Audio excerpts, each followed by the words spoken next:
I came at Christmas to pass down a family heirloom to my son. I was told, "You will not enter this house without an apology." I left immediately and closed all the accounts that carried their names. I was 74 the December I decided it was time to let go of the silver. It wasn't just any silver, mind you. It was the flatware set my parents received as a wedding gift back in 1938. Heavy, polished, proper silver. The kind that lived in its own velvet-lined box and only came out for holidays or the rare Sunday when my mother felt fancy. I spread it all out on the kitchen table that morning, each piece lined up like soldiers. The forks with their long tines, the knives with their sturdy handles, the spoons worn smooth by decades of stirring sugar into coffee. I'd kept it tucked away for years, almost too afraid to use it, though I'd polish it from time to time just to feel close to them. My mother used to say silver wasn't just for eating, it was for remembering. Every scratch told you who had sat at the table and what had been said. I thought of her as I dipped a cloth into the polish and rubbed circles across the back of a serving spoon.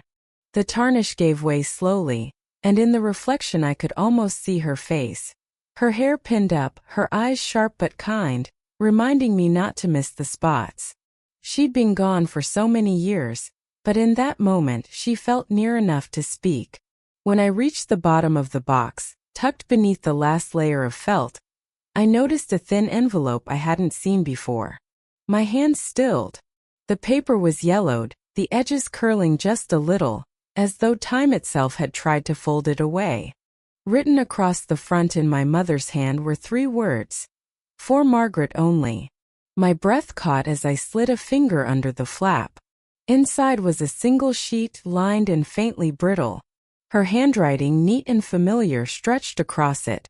"Trust can be broken by those closest to you. Guard what matters most." That was all.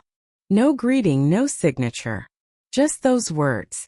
I sat there a long while, the cloth dangling forgotten in my hand. My mother wasn't one for melodrama. If she wrote something, it was because she meant it. Still, I shook my head and folded the paper back into its envelope. Perhaps she had been thinking about relatives, or maybe about my father's brothers who had quarreled over land. Families had a way of tangling themselves in knots over money. Surely it wasn't meant as a warning for me all these decades later. Even so, the words clung to me like a shadow. That afternoon, I boiled water for tea and set the silver carefully back into its case. I imagined Daniel's face when I gave it to him, how he might lift the lid, how Hannah might trace a spoon with her fingertip and say something polite, and how Sophie, sweet child, would ask to set the table with it right away. It was Christmas, after all. What better time to pass down an heirloom? I brewed Earl Grey in my mother's old teapot, the one with the hairline crack, and sat by the window. The garden was bare, the hydrangea branches brittle and gray, but I pictured the house full of warmth that night. I thought about how my mother had passed the silver to me with no ceremony at all, just a nod across the kitchen when I was newly married. "You'll keep it safe," she'd said. And I had. Now it was Daniel's turn. But as I wrapped each piece in tissue paper and placed them into a sturdy box for the drive, my mind kept straying back to the letter. Trust can be broken by those closest to you. It made me think of the joint accounts I had with Daniel. I hadn't wanted to mention them. This was a day for joy, not worry, but the thought tugged at me. Years ago, when he was struggling with his business, I'd offered to help. "It'll just be for a little while," he'd said. And I believed him. He was my son after all. You don't think twice when your child is drowning. You throw them the rope, even if it's woven from your own savings. I brushed the thought aside and folded the tissue tighter. The silver clinked softly, like it was whispering back. My hands hesitated on the clasp of the box, and for just a heartbeat, I wondered if I was giving them more than utensils, if I was handing over a kind of trust my mother would have warned against. But then I told myself not to be foolish. Family was family. Whatever bumps we had weathered, Daniel was still my boy.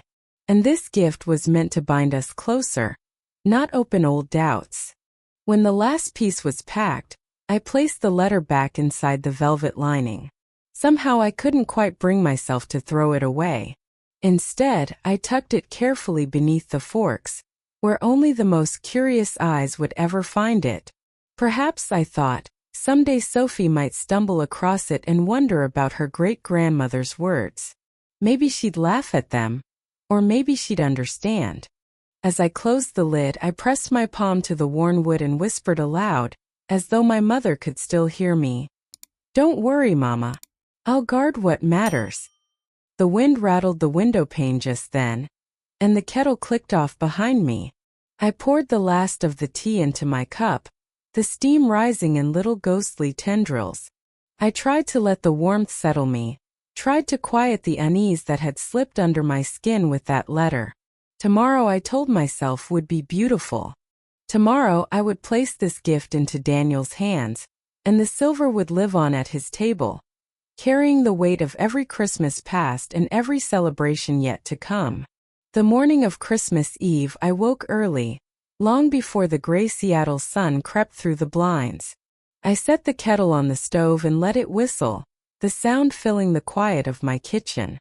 My hands were steady as I poured hot water over the tea bag, but inside I felt that flutter I always did when family gatherings were near. A mixture of nerves and hope, like a schoolgirl waiting for a dance. The box of silver was already waiting by the door, wrapped neatly in red paper and tied with a wide satin ribbon. I had even tucked a sprig of holly beneath the bough, though the berries pricked my fingers. My mother would have smiled at that touch. She always said the beauty of a gift wasn't just in what you gave, but how you offered it. I dressed carefully, pulling on my wool skirt, the one I'd bought years ago in a little shop downtown, and a green sweater that Sophie once said brought out the color of my eyes. I pinned my hair up, fastening it with the pearl comb Daniel's father had given me our first Christmas together. I looked in the mirror and told myself, "You are going to see your family. This is where you belong." The drive across town was cold and wet, the kind of winter rain that makes the streets shine like black glass. I listened to the radio, old carols humming through the speakers, and imagined walking into Daniel's house with the silver in my arms. I pictured Hannah's smile softening, Daniel's arms pulling me into a hug, and Sophie grinning as she tore at the wrapping. That image warmed me more than the heater could. When I pulled into their driveway, the windows glowed with light. I could hear muffled laughter even before I reached the porch. The house smelled faintly of cedar and roasted meat as I lifted the box, my arms straining under its weight, but my heart light. I knocked. The door opened and there stood Hannah. My daughter-in-law's hair was pulled back sharp as a blade, her lipstick a red too bright for morning. She didn't smile. Instead, she crossed her arms, blocking the doorway as though I were a salesman with pamphlets instead of her husband's mother with a family heirloom. "You're not allowed to sit at this table," she said flatly, "until you apologize for interfering in our finances." Her words hit me harder than the wind outside. For a moment I couldn't even answer. I clutched the box tighter to keep from trembling.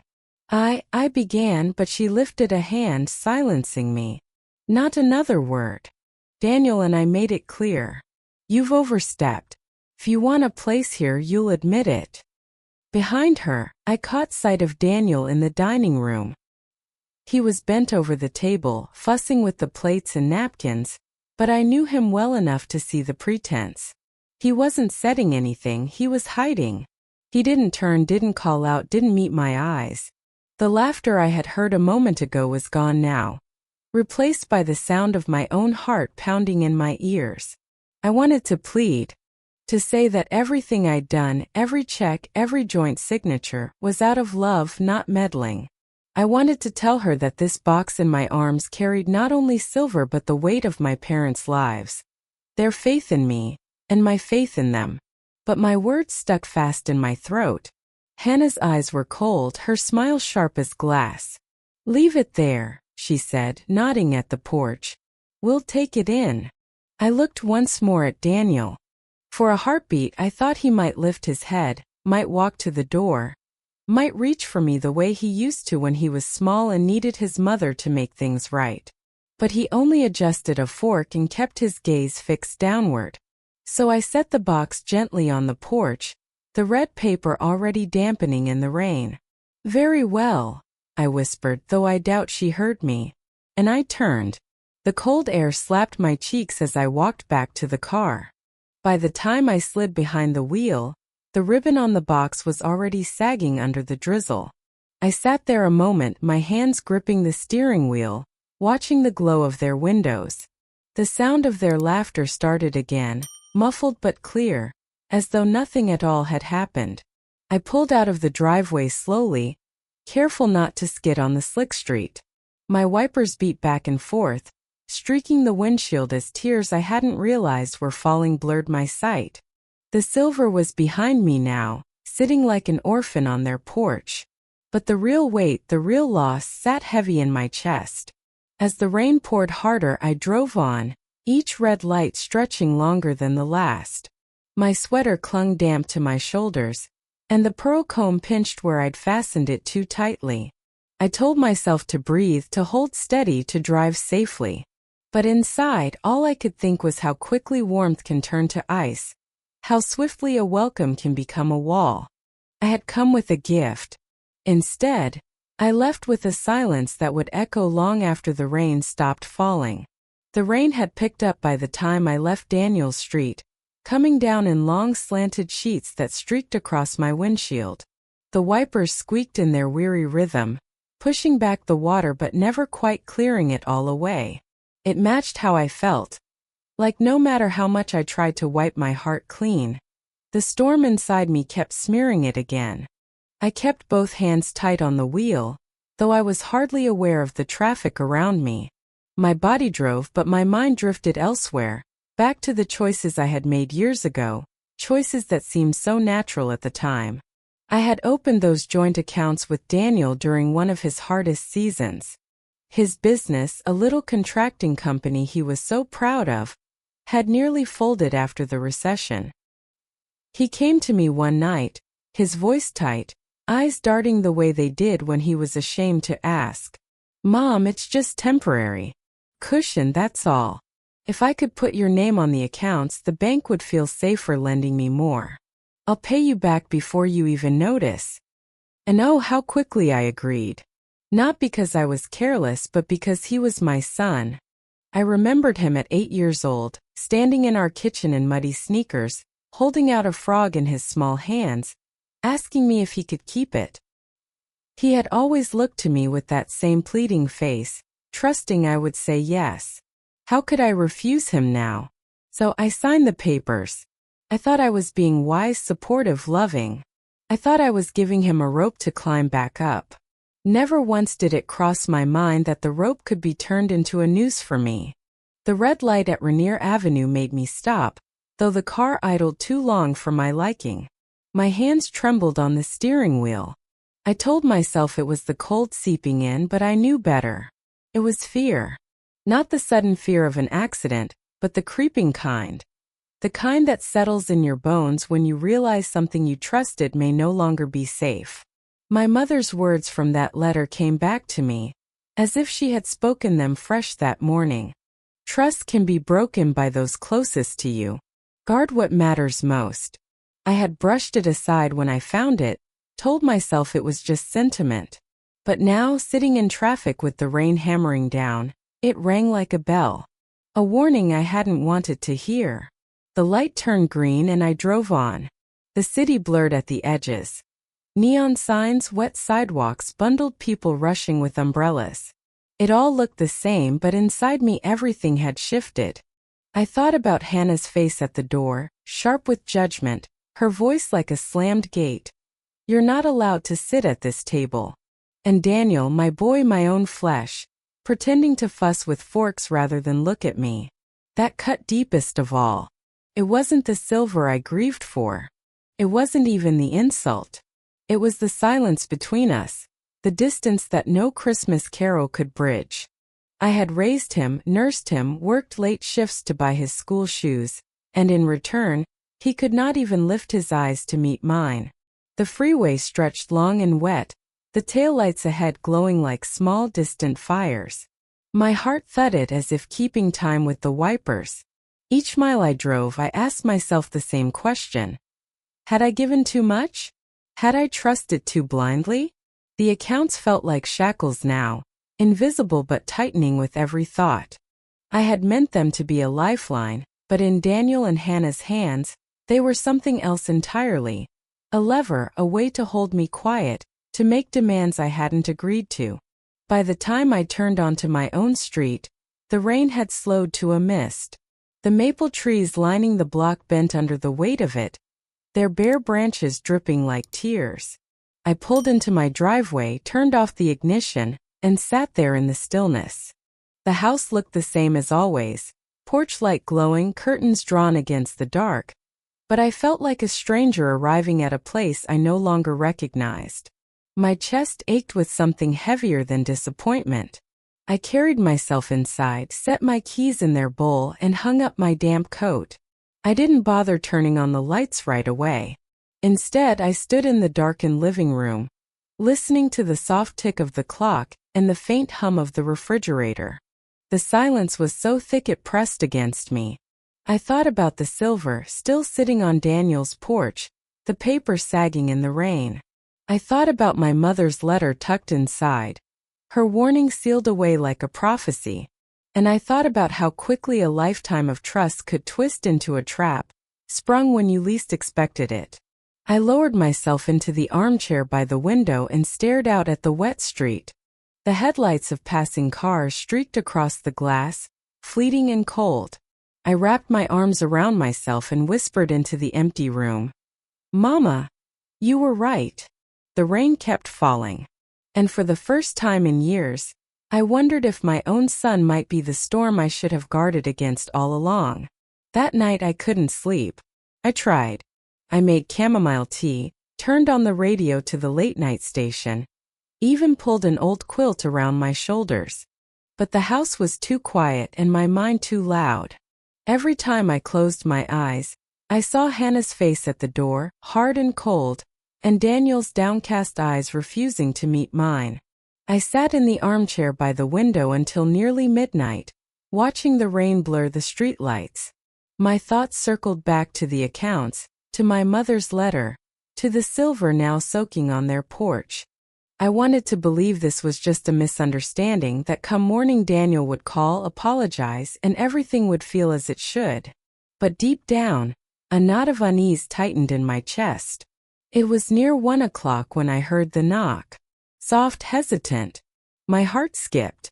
For a moment I thought maybe Daniel had come after all. I pulled the quilt tighter around me and went to the door. But it wasn't Daniel. It was Sophie.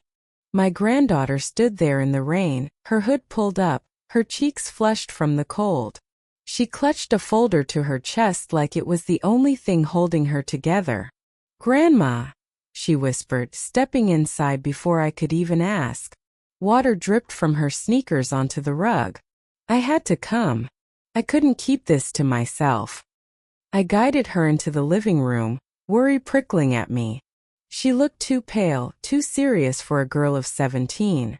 I fetched her a towel, but she barely touched it. Her hands shook as she opened the folder and spread papers across my coffee table. "What is all this?" I asked softly, afraid of the answer. "Mom and Dad's emails," she said, her voice cracking. I shouldn't have seen them, but they leave everything open on the family computer. I started looking and then I couldn't stop. She pushed the papers toward me. Some were printouts of emails, others copies of contracts. At the top of one page, in bold letters, I saw the name of a real estate company. "They're buying a house," Sophie said, her eyes brimming. "A big one. On the coast. With the money in your accounts." My breath caught. I picked up a page with shaking fingers. There it was in black and white figures, wire transfer instructions, a down payment amount that made my stomach twist. "But these are," my voice faltered. "This is my money. They wouldn't." Sophie's hand closed over mine. Her grip was small but fierce. "They would, Grandma. They've been planning it for weeks." Mom keeps talking about how it'll all go through soon. They think you won't notice until it's too late. I sat back, the paper slipping from my hand.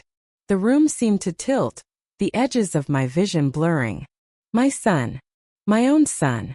Sophie leaned closer, her voice a whisper. Grandma, they want to take everything. You have to act immediately.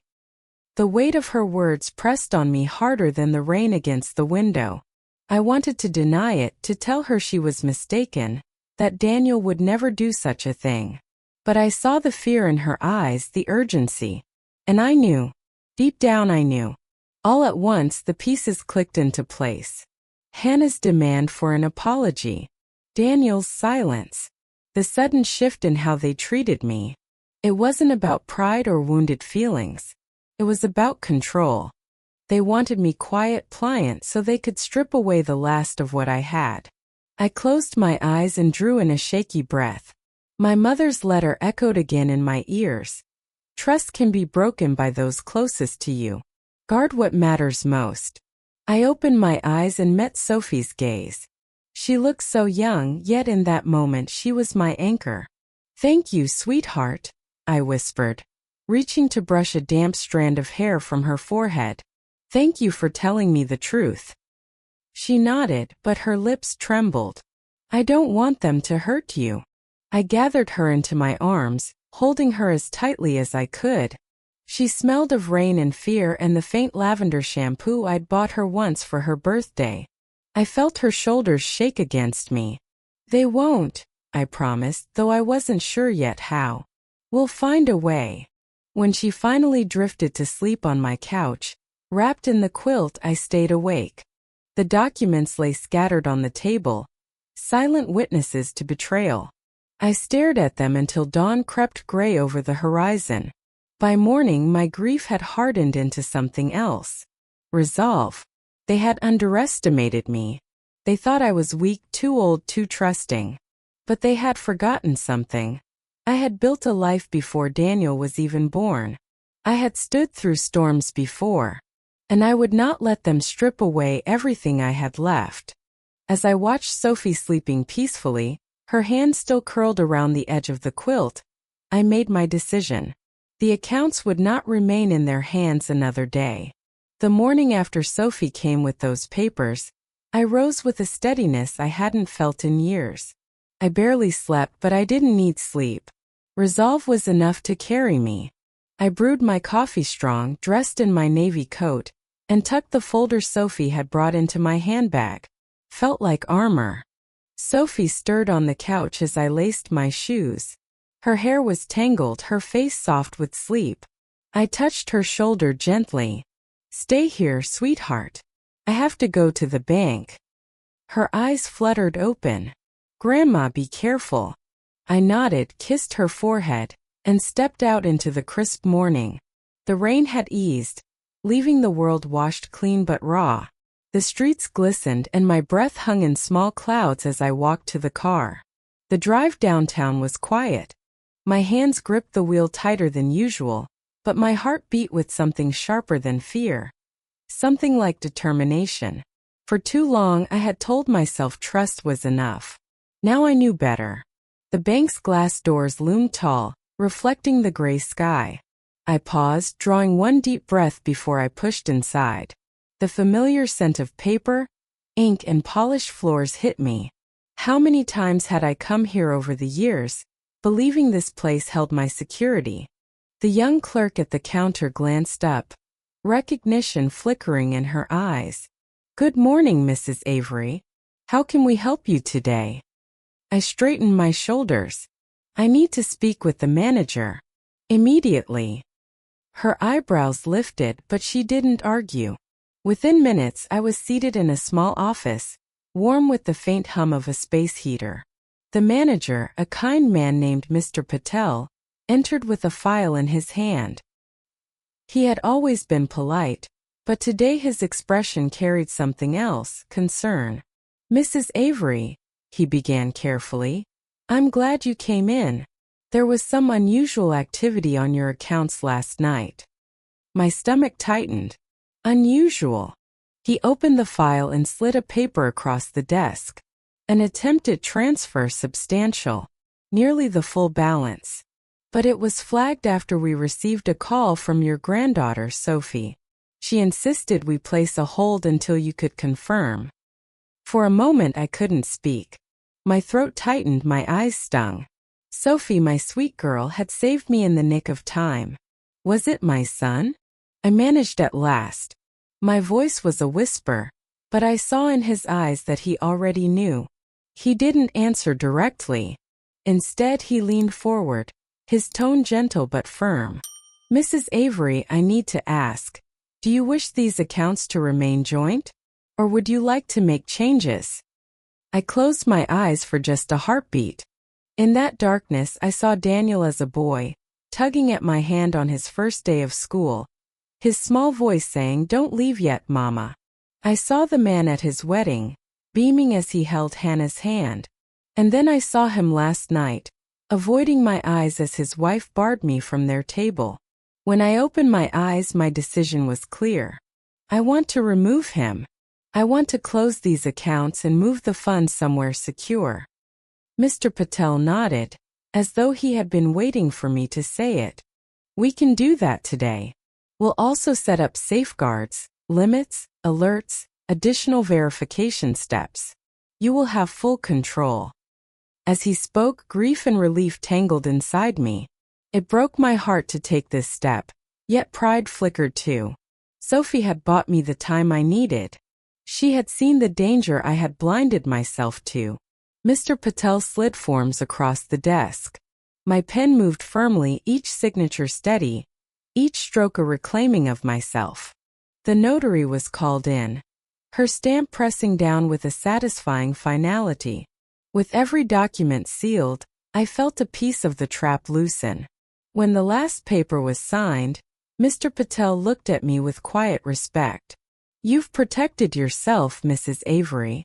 And from here forward, you'll have the control you deserve. I nodded, though my throat ached. Thank you. As I gathered my things, I placed a hand on the folder Sophie had given me, and thanked my granddaughter. She saved me before I even knew how much I needed saving. The walk out of the bank felt lighter, though my legs trembled beneath me.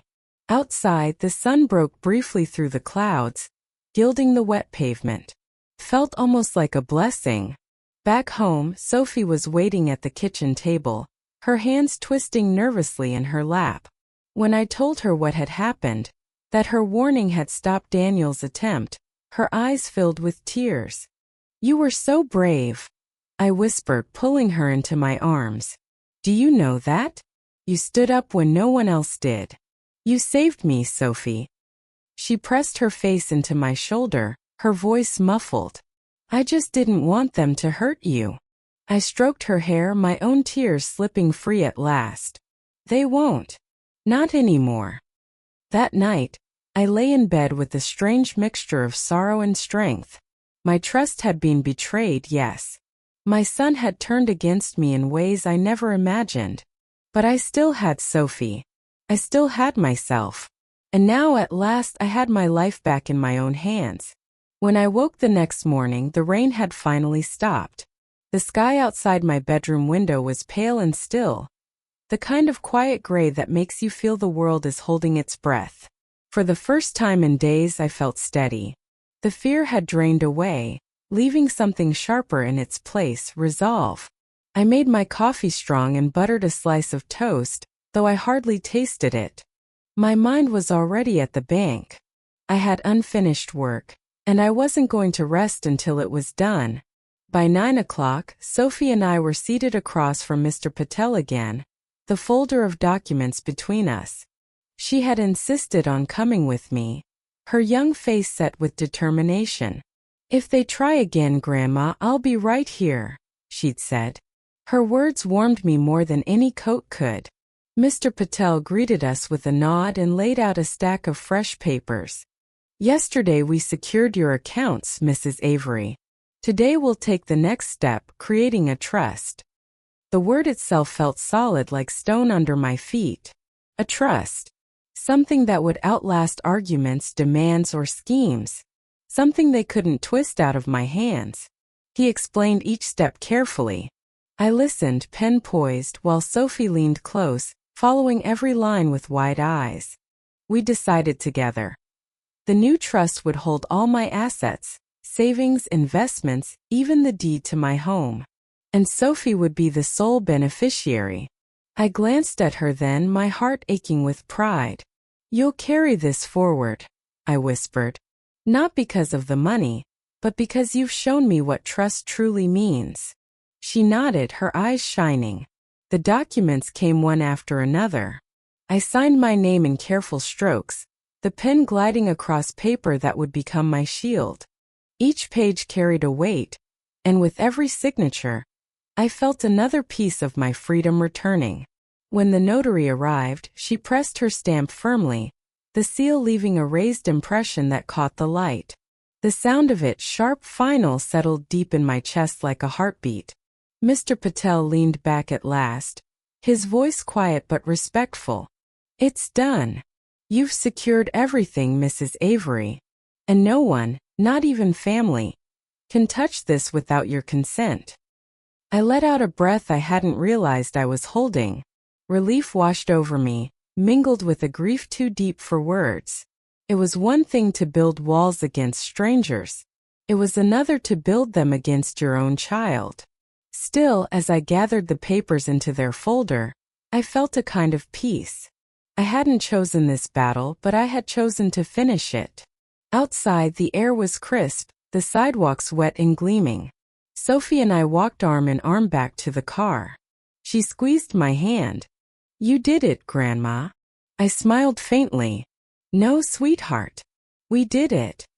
At home, I set the folder on the kitchen table and brewed tea for both of us. Sophie curled up in the armchair, clutching her mug. I sat across from her, the steam rising between us like a quiet blessing. "I know this isn't how you wanted things," she said softly. "No," I admitted. "But sometimes life doesn't give us what we want. It gives us what we need. And today we needed this." I thought of Daniel then, his silence, his avoidance, his betrayal. For a moment sorrow pricked sharp, like a thorn lodged in the heart. But then I looked at Sophie. Her courage had steadied me when I might have crumbled. She was proof that love still lived in my family, even if it came from the younger branch rather than the older. That evening, I sat at my desk and placed the folder carefully in the drawer beside my mother's letter. Two different legacies, one a warning, one a safeguard. Between them, I had found the strength to stand. I wrote a note and tucked it inside the folder. This trust was built on courage, not fear. It belongs to Sophie, who reminded me that love is not blind, and trust must be earned. If you're reading this one day, remember, what matters most cannot be stolen if you guard it with wisdom. When I closed the drawer, I felt lighter than I had in years. The storm had not passed, not yet. I knew Daniel and Hannah would not accept defeat quietly. But I had taken back control. The trap they'd set had snapped shut on air. Later, as Sophie and I ate a simple supper of soup and bread, laughter returned to my kitchen. Small laughter, quiet but real. And I thought to myself, sometimes you have to lose what you thought you had in order to protect what truly matters. And I knew now, without question, what mattered most. While Sophie and I shared soup and laughter in my little kitchen, Daniel and Hannah were miles away, strolling through the mall as if the world belonged to them. I didn't see it with my own eyes, but Sophie filled me in later. Her friends had spotted them that afternoon, arms draped with glossy shopping bags, laughing over lattes. I could picture it all too well. Hannah loved the look of wealth, designer coats with their tags still crisp, shoes displayed as if the floor were a runway. And Daniel, poor Daniel, followed her lead, trying to look like a man who had conquered the world rather than one who leaned on his mother's accounts. They had no idea that while they swiped their cards, I was at the bank sealing off every last dollar. I imagine it started small. Perhaps Hannah tried to pay for a sweater, sliding her card with that careless confidence of someone who had never been told no. And then came the sound, the sharp beep of denial. "Oh, try again," she must have said, flashing that smile she used when she wanted to bend the world her way. But a second swipe would have brought the same result. Denied. Daniel, nervous, probably pulled out his own card. Same answer. Denied. By the third try, the clerk's polite expression would have started to slip, the line behind them growing impatient. Hannah's cheeks, flushed with embarrassment, Daniel's jaw tight with frustration. The shine of their afternoon dulled in an instant. I can almost hear the hiss in Hannah's voice as she pulled Daniel aside. "What's going on? You said the transfer would clear." And Daniel, fumbling, whispering back, "It should have. It was supposed to be ours by now." But it wasn't theirs. It was mine again. Later, Sophie told me they abandoned their bags right there, leaving the sweater, the shoes, the half-sipped coffees.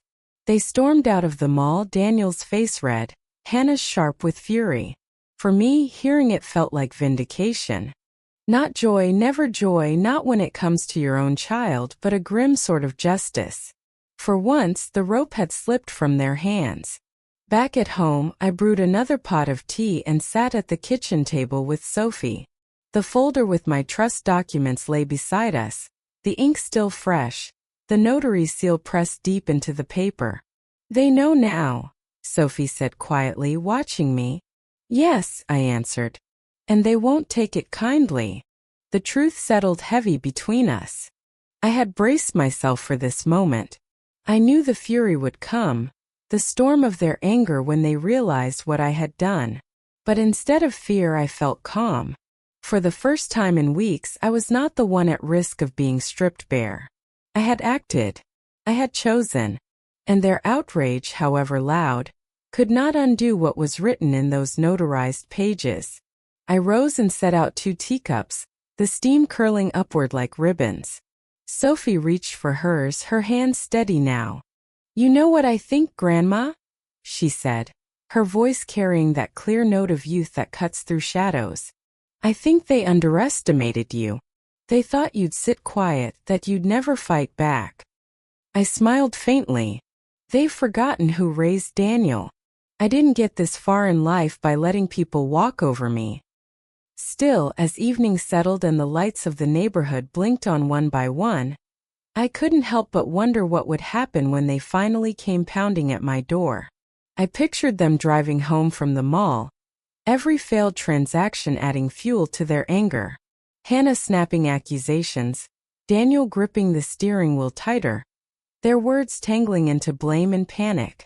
And beneath it all, the realization dawning. They had lost. When I finally went to bed, I lay awake a while, listening to the quiet creaks of the house, the rhythm of Sophie's breath down the hall.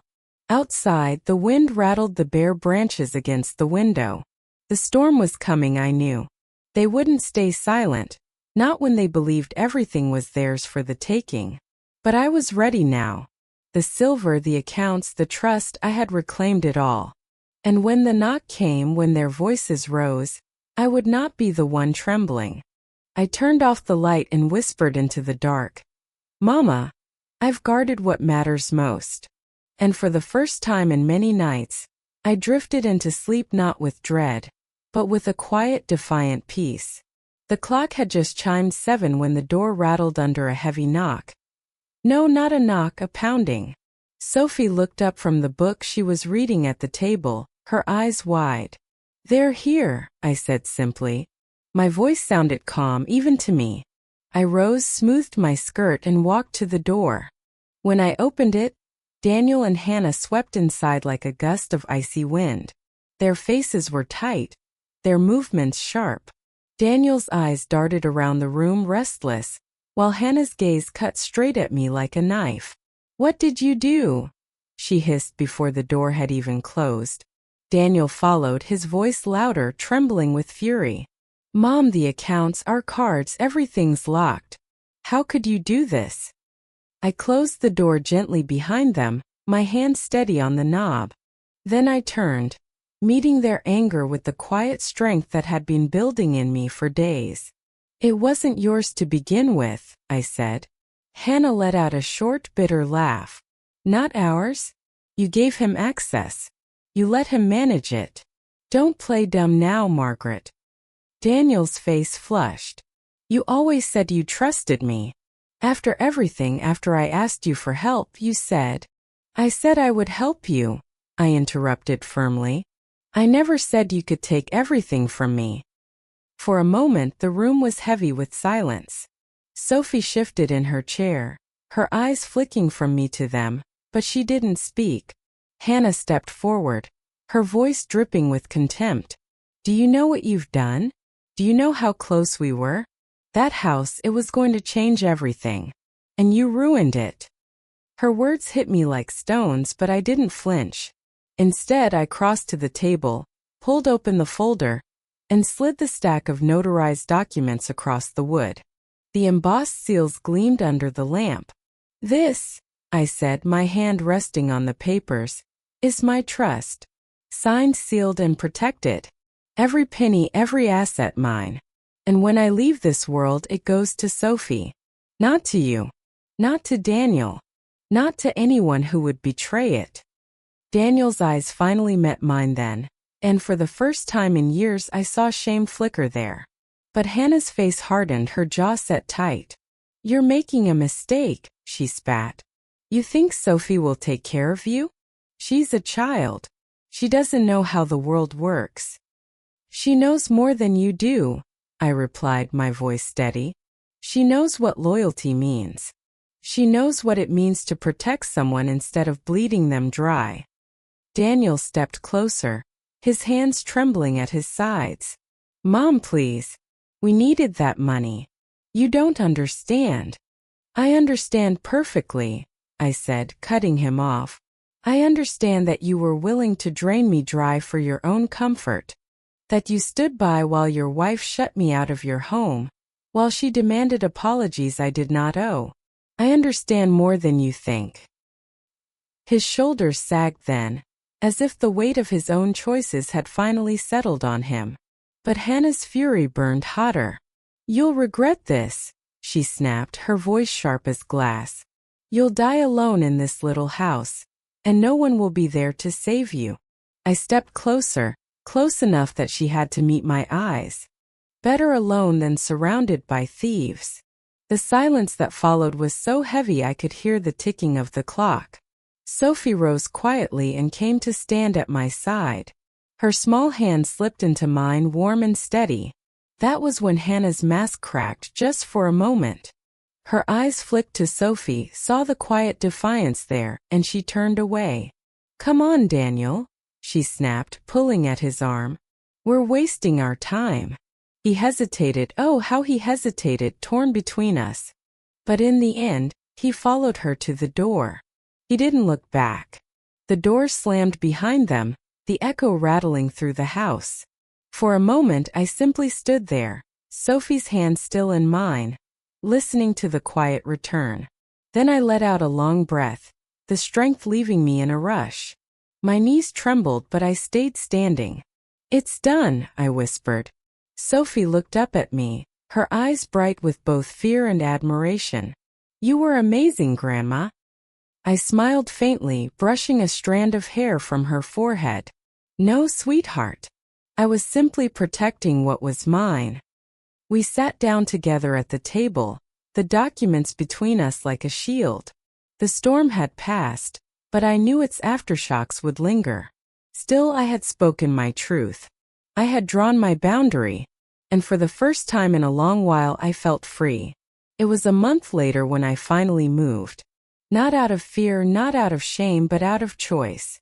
I wanted peace, and I found it in a small cottage by a quiet lake just outside the city. The house was nothing grand. 2 bedrooms, a sloping roof, and a porch that looked out over the water. The realtor had apologized for its size, but to me it felt like a gift. After years of living in the shadow of others' demands, small was not a burden. Small was freedom. The first morning I woke to the soft light spilling across the water, the kind that makes everything shimmer. The lake was still, save for a pair of ducks gliding near the reeds. I brewed coffee in a little percolator and carried it to the porch, wrapping a shawl around my shoulders. I breathed in the silence, not the heavy silence of exclusion, but the kind that welcomes you, gentle, unhurried. Sophie helped me unpack, laughing as she pulled old books and framed photographs from their boxes. "Grandma, you've kept everything," she teased, holding up a yellowed recipe card in my mother's handwriting. "Some things are worth keeping," I said, taking it from her gently. "Not because they're valuable, but because they remind us who we are." We placed the photos on the mantel. My parents, my younger self holding baby Daniel, and one of Sophie at 7 with missing teeth and a mischievous grin. That one made me smile most of all. The cottage soon felt like home. In the evenings, Sophie and I would sit by the window with tea, watching the sun sink low over the water. Sometimes we talked, sometimes we didn't. It didn't matter. Her presence was enough. There were moments, of course, when sorrow pricked me. Memories of Daniel as a boy, of family dinners long past. But grief no longer ruled me. I had built a new chapter, one not defined by betrayal but by choice.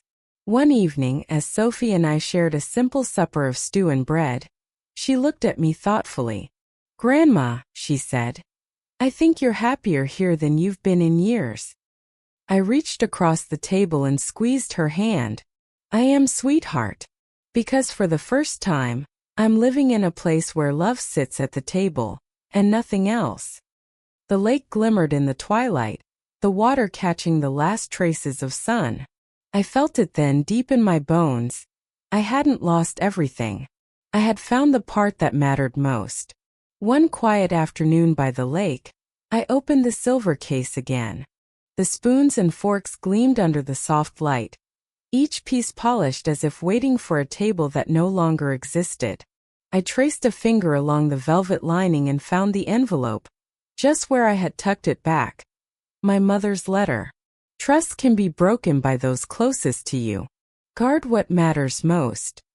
I read it slowly, as if her hand were guiding mine across each word. For weeks, those lines had been a warning. Now they felt like a gift. Mama hadn't been telling me to live in fear. She was reminding me that true legacy is not silver or money. It's wisdom, it's courage, it's knowing when to close the door to betrayal and open it only to love. Sophie sat beside me, cross-legged on the rug. She leaned over to look at the letter, her brow furrowed. "Is that from great-grandma?" I nodded. "Yes, sweetheart. She left it for me long ago. And I think maybe she meant it for you too." She was quiet a moment, studying the words. Then she whispered, "You did guard what mattered most. You kept us safe." I smiled, though my eyes blurred with tears. "And someday you'll have to do the same. Not with money, not with silver, but with your heart, your choices. Who you let close and who you walk away from." She folded the letter carefully and placed it back in the case. "I'll remember," she said. And I believed her. We closed the box together, sealing not just silver but a lineage of strength. Someday she would find it again, perhaps when I was gone, and hold it in her hands. And maybe, just maybe, she would hear my voice as I heard my mother's. That evening, we carried our mugs of tea out to the porch. The lake was calm, the sky painted in soft shades of pink and gold.